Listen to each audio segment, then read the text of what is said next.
Hello everyone, my name is Paula Choi, Hi everyone, my name is Rosa Anguiano. and today our topic is genetic counseling versus 23andMe.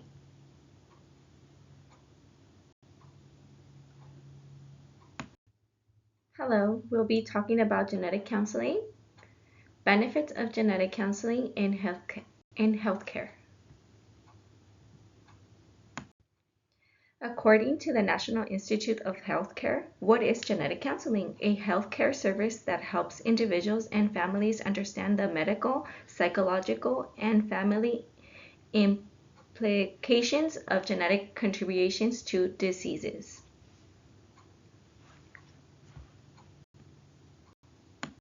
You may ask why you may see a genetic counselor is for planning for pregnancies, to address concerns about genetic conditions that run in the family or a history of infertility or multiple miscarriages. During our pregnancies is to discuss results from prenatal screening tests like the ultrasound, blood test, or if you are pregnant after the age of 35. Hereditary cancer risk is there for a strong family history of certain cancers such as breast, ovarian, or colorectal cancers. Cardiovascular health to assess the risk of inherited heart conditions, the cardiopathology, or high cholesterol, and then children's concerns if a child shows signs of development delay, birth defects, or other conditions that might be genetic. That's from the CDC, or the Center of Disease Control and Prevention. You may ask who should seek genetic counseling is individuals that may be referenced if they have any, a person or family history in cancer, particularly in diagnosis before the age of 50, a knowledge genetic condition, birth defects, or intellectual disabilities in the family, pregnancy concerns such as abnormal screening test or being over 35. Questions about genetic testing results, that's coming from the Center of Disease Control and Prevention. You may ask, what happens during a session? Well, it's a history collection reviewing your personal and family medical details, often including a health status of relatives. That's everybody in your family. Risk assessment is evaluating the likelihood that you or your family members have or will develop genetic conditions. The education, it explains the inheritance patterns, the benefits of limitation of genetic testings, and what the results could mean. Support and guidance helps you process the emotional impact of genetic information and the support your decision without telling you what to do. Follow-ups are providing you a written summary of the sessions and referring you to medical specialists or support groups as needed. That's by the Center of Disease Control and Prevention. Today I'll be talking about the company 23andMe.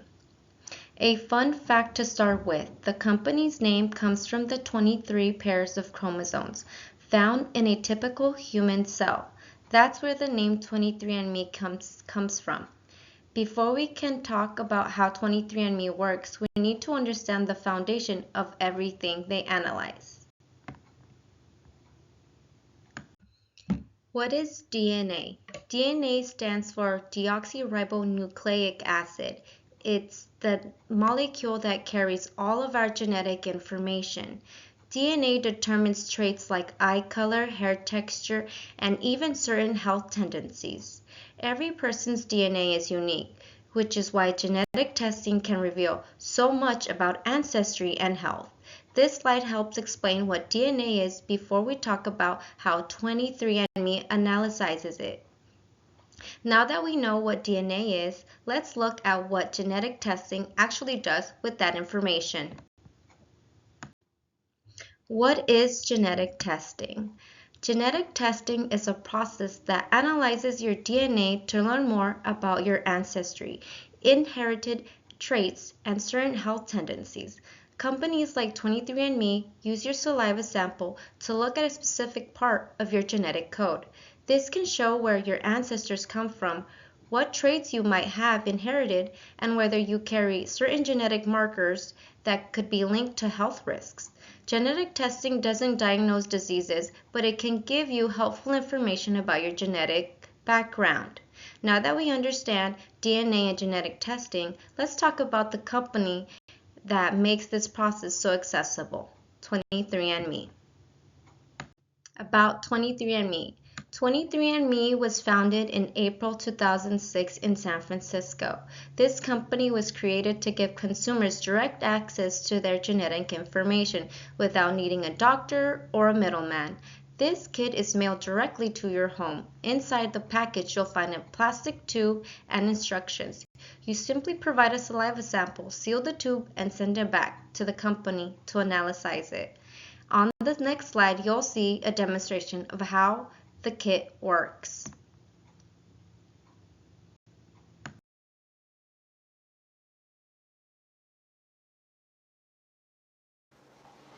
Order your 23andMe kit online and choose either the Health and Ancestry or Ancestry service. After your kit arrives in the mail, read and follow the instructions. We value your privacy, and the instructions will help you register your online account before you send in your sample. Now, we get to spit? You get to spit. Fill the collection tube to just above the fill line.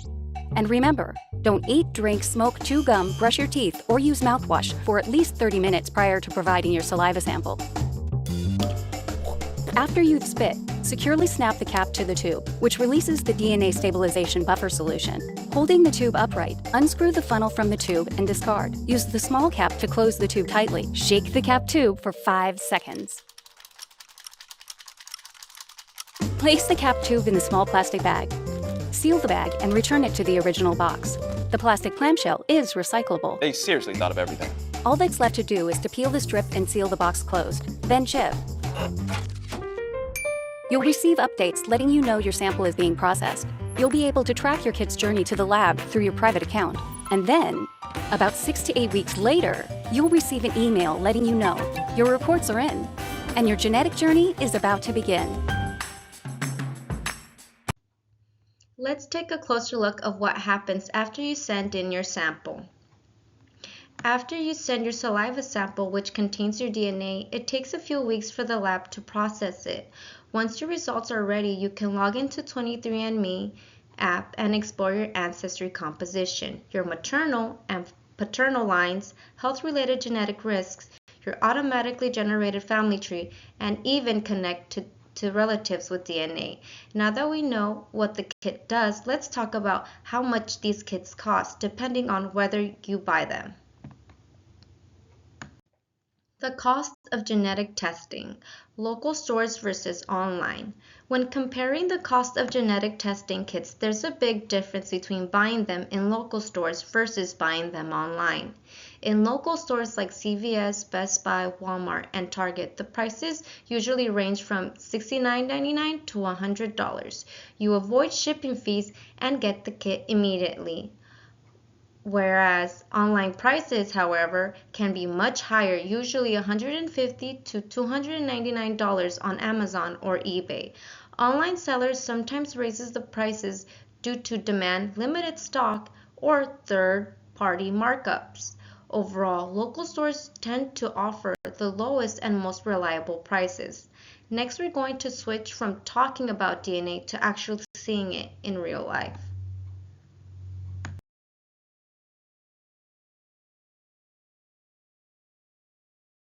To extract the DNA from a strawberry. It's really fun and easy to do and pretty hard to mess this lab up. For this lab, you will need some strawberries, a Ziploc bag, salt, dish soap, water, a coffee filter, plastic cup, pipette, rubbing alcohol, and a test tube. The rubbing alcohol needs to be cold, so go ahead and place it in the freezer before you begin. Next, make a soapy, salty solution by adding soap and salt to some water and mixing it up. And no need to measure exact amounts, just pour a little of each in and mix it right up. Each group will need about 20 milliliters of solution for this lab. After that, go ahead and get a strawberry, place it in your Ziploc bag, and try to get as much air out of the bag as possible before closing it. Then go ahead and carefully mash up the strawberry for about a minute. Once the strawberry is thoroughly mashed, get the 20 milliliters of soapy salty solution and add it to the bag. Then take another 30 seconds to go ahead and mix it up and mash it up a little bit more. Then go ahead and get your plastic cup and filter, push the filter into the top of the cup and wrap it around the outside. Go ahead and pour the contents of your mashed up strawberry into the filter and be sure to hold the filter on so it doesn't fall to the bottom of the cup as you're doing this. The process of filtering it will take several minutes, so now you can take some time to go ahead and prepare the test tube with your cold isopropyl alcohol. Filling the test tube about half full works pretty well for this lab. Once a fair amount of liquid has collected in the bottom of the plastic cup, use the pipette to transfer 2 or 3 full pipettes of liquid into the test tube. Shortly after, you can see the less dense DNA will begin to separate from the solution as a tangled blob. It takes a minute or so for the DNA to float to the top.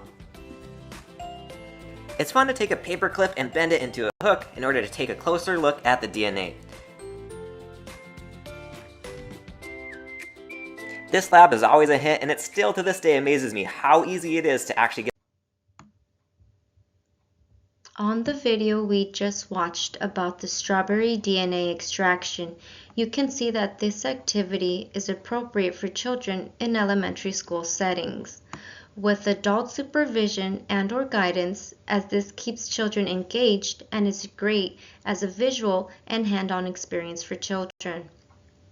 Strawberries are the perfect activity because they have extra copies of their DNA, making it easy to see once extracted. The demonstration helps show what the DNA looks like outside of a lab setting. For the final result for extracting strawberry DNA, the results will be the extracted DNA appears as a white, stringy mucus-like or cotton substance. Before we wrap up, it's important to understand HIPAA, which stands for the Health Insurance Portability and Accountability Act. HIPAA is a federal law that protects your private medical information. It controls who can access your medical records, how your health information is stored, and how your information can be shared.